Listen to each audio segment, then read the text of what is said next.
Hello, and welcome to this first official episode of quote unquote holodiner, wherein we try to make dishes based on hololive talents. First up the chopping block is Moona Hoshinova. Alright, so first off, let's just do a brief introduction of who the talent is Moona Hoshinova, a college girl who works as a model and idol, but later got interested into becoming a VTuber. On some rare occasions, Moona's streams might be visited by Moona's other personality, Hoshinova, that has a deeper, big sister-like voice and sadistic tendencies. Alrighty then, let's start off this series with mooncake, specifically taro mooncake, just because it's a fall harvest season. So what we need first is for the taro filling, which is of course taro, sugar, cornstarch, vegetable oil, and coconut milk. Next would be the skin, the snow skin, which would be glutinous rice flour, cornstarch, sugar. On here, I'm using coconut milk and oil.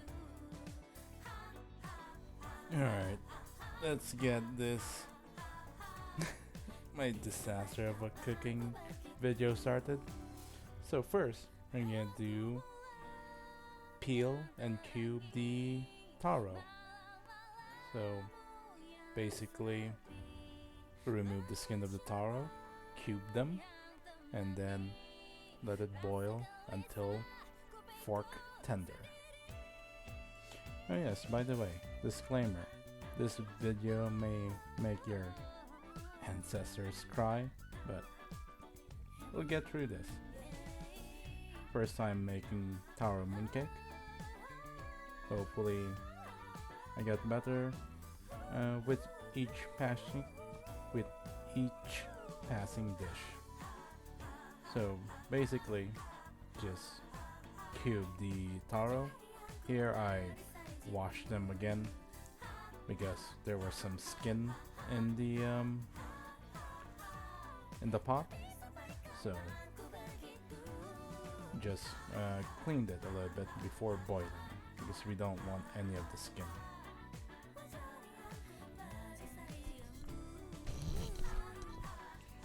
Alright, time to make the snow skin. Quote unquote snow skin, or attempt to. So basically start with a third cup of glutinous rice flour and third cup of rice flour as well.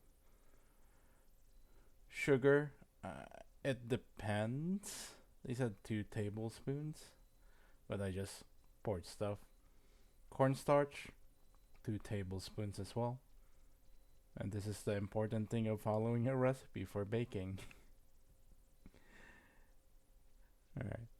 And then after this, I misread the recipe for the coconut milk that you'll see later. That is gonna be like a dough mixture or a shaggy dough. So instead of doing 2 cups and 2 tablespoons worth of coconut milk, I just put in 2 tablespoons. Alright, so if you have a mixer, use a mixer so it's easier. But a fork would suffice since you want it smooth rather than this clump of dough. Like something like this. Right, for the smoothness of the dough mixture, this is, I feel like, better. So right now I'm just transferring the taro into a different pot because I only have one cooking pot. Right, before we mash the taro, we're going to steam the snow skin mixture. So, on here, I was going to use a bread pan, but realized that it was too big. A bit too big. So, what I did was I just used foil for this one. I'm not sure if it was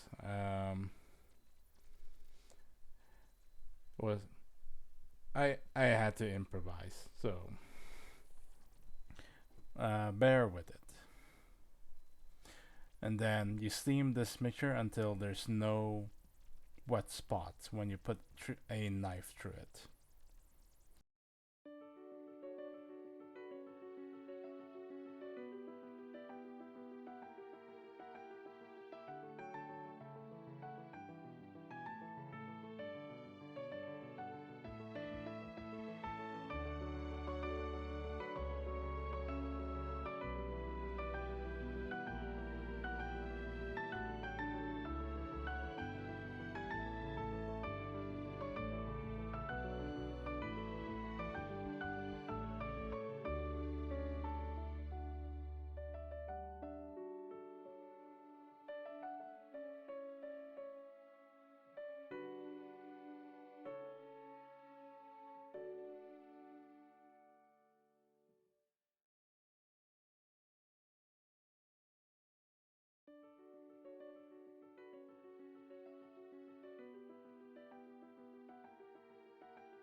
Alright, after putting the mixture for it to steam on the stovetop, it's time to mash the taro.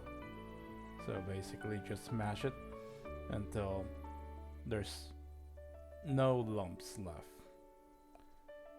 Yeah, I just added some of the coconut milk just to make it a little bit pasty and sugar for sweetness before we put it in the skillet or pan. And then from there we're going to cook it something like maybe medium to, or let's see, so basically just cook it down until it becomes a little bit more pasty. Also, I forgot to mention, this is where you add the oil and the cornstarch um, to, what do you call this, for it to be I don't know what the word is, to adhere to itself. I don't mind that the color, the brown spots on the taro. We're gonna put it in the snow skin anyway, so there's no need to worry about that. And then on the top left is where I'm steaming my snow skin.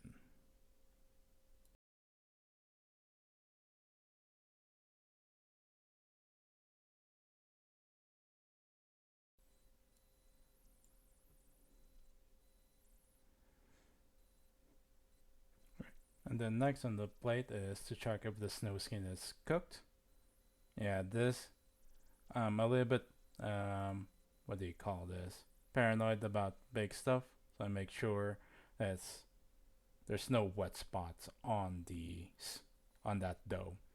Usually they say 15 to minutes of steaming, so we'll wait for that, or no more wet spots when you insert your knife through that dough. So apparently I was not able to video myself doing the first time to roll out the dough and filling the taro and shaping it. So enjoy this picture of the finished product.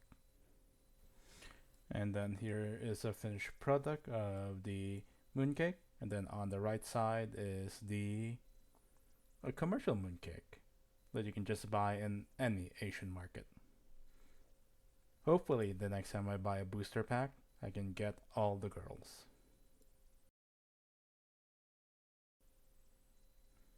Alright, so this is just a few hours later that night. I, I, I was restless, I could not just leave it at that. So basically, I cooked another batch of dough um, later in the evening, and then I let it set in the fridge. But this is just me trying to shape and mold the mooncake with the mooncake shaper on the right and some toasted rice flour. So this is my second attempt to make mooncake, taro mooncake.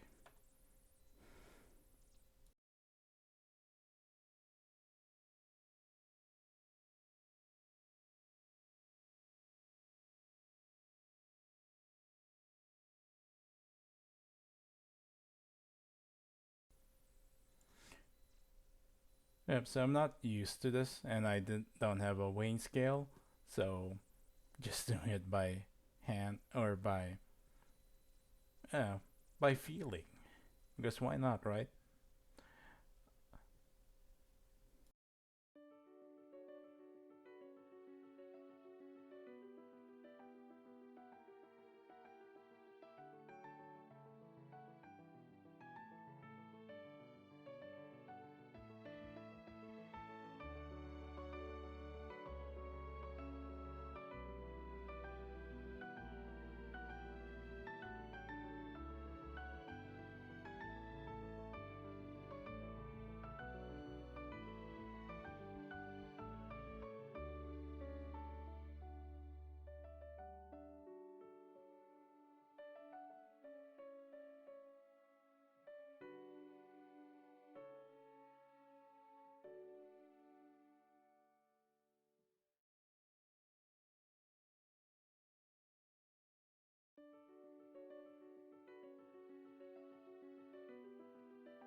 Also, while I'm shaping this, don't mind me pinching and um, throwing away some of the skin up there.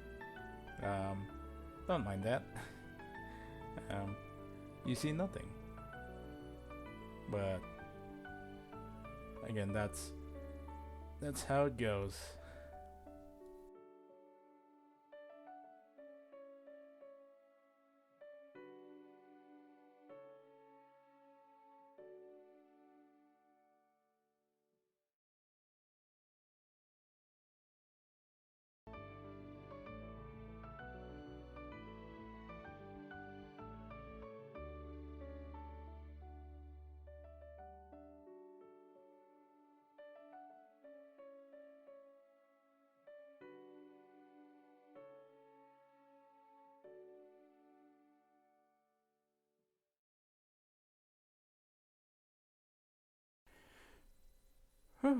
Alrighty. And then that's the last one before for the second batch before I send it to the fridge to set. Alright, after setting it overnight, usually just an hour or two, this is the result. So after that, the second time that I made this, the dough was too doughy or too dense. It was not that good, and the filling was still not as sweet as it needed to be. So, for future reference, add more sugar to it, follow the recipe for the skin, and make sure to not to put too much flour in the snow skin mixture. Alright. Hopefully you enjoyed this disaster of a cooking video. If you enjoyed it, um, if you enjoyed it, good. If not, well, too bad. But hopefully next time, for the next talent, it would go better. Alright, till next time.